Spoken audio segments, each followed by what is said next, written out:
Hey guys, we're going to go through stuff for shin splints. Okay, so the first one we're going to do is the self-myofascial release. We're going to focus on the gastrocnemius, the soleus, as well as the external rotators of the hip, so that TFL and the piriformis. So first one we're going to do is we're going to roll it back here. Okay, again, we want to do about 10 passes, going from light to heavy, getting that soleus and that gastrocnemius. I'm also going to do that TFL, okay. And then we're going to do the glute, that piriformis, which is on the rear end. You can also use a golf ball, baseball, lacrosse ball for that piriformis. Alright, and we're going to go through some stretches. First one's going to be for the piriformis. We're going to go 90-90, and then we're going to add some rotation. That's going to really stretch that piriformis. You should feel it from the rear end down into the leg. Alright. Next one we're going to do is for both the gastrocnemius and the soleus. So what we're going to do is we're going to push the heel back like so. Okay, and we should feel a stretch in the back of the leg right back here. Okay. Notice we're going to do one with the straight knee, and then we're going to add some slight bend to the knee. What that slight bend is going to do is going to add, change the pull from more up to more down into the soleus. And again, with the stretches, we want to hold for 30 seconds, okay, and do those a couple times every single day. Now we're going to go into exercises. Okay.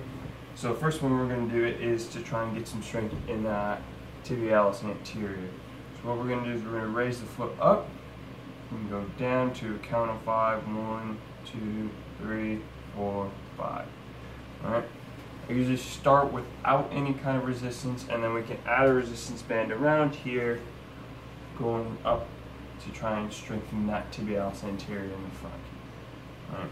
And every exercise we're going to do should be about 2 sets, 12 repetitions, and we do those about 3 to 4 times a week.